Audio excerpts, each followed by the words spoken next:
ہمیں تو ایک دھوکہ لگا ہوا ہے کہ ہم مومن ہیں اور بس امتی ہیں اور جنتی ہیں اور شفاعت ہوگی اور بخشش ہوگی، ایسا ہرگز نہیں ہے۔ ہم نہ مومن ہیں نہ بننا چاہتے ہیں۔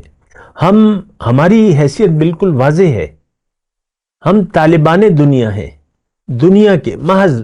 لم یرید الا الحیات الدنیا، ہمارے بارے میں اللہ تعالیٰ نے قرآن میں فرمایا ہے، اللہ کی یاد سے ہم نے منہ موڑ لیا ہے۔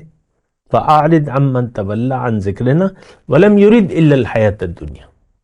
اب یہ نہیں چاہتا صرف دنیا کا طالب ہے۔ اللہ، تو ہم سب طالبان دنیا ہیں، دنیا کے لیے زندگی گزار رہے ہیں۔ سوچیں آپ، سوچیں نا، سوچیں۔ تو دھوکے کا شکار نہ ہو۔ میں بیٹھا ہی اس لیے ہوں یہاں پر کہ آپ کو متنبہ کروں، وارن کروں، خبردار کروں کہ آپ کا جو یقین ہے وہ جھوٹ پر مشتمل ہے کہ ہم مومن ہیں۔ ہم مومن نہیں ہیں، ہم دنیا دار ہیں، ہم دنیا والے ہیں، ہم طالبان دنیا ہیں۔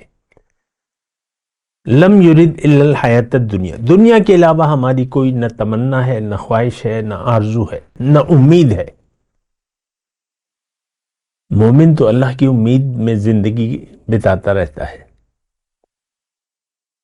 اور مجھے بیان کرنے دے آیت اللہ کی قرآن میں جو ہے، ان الذین لا یرجون لقاءنا ورضوا بالحیاۃ الدنیا واطمأنوا بها والذین هم عن آیاتنا غافلون اولئک مأواہم جہنم۔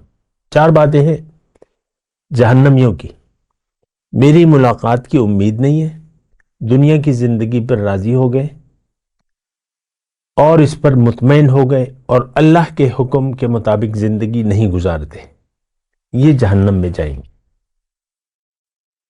دیکھیں، میں تو آپ کو کھلی تلک آیات الکتاب المبین، اللہ کی واضح آیات آپ کو سنا رہا ہوں، اللہ کی عطا، اللہ کے فضل،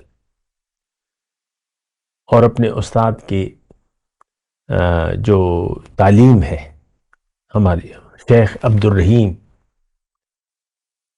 اللہ تعالیٰ ان کے درجات بلند کرے۔ ان کے ذریعے اللہ تعالیٰ نے ہمیں یہ بتایا ہے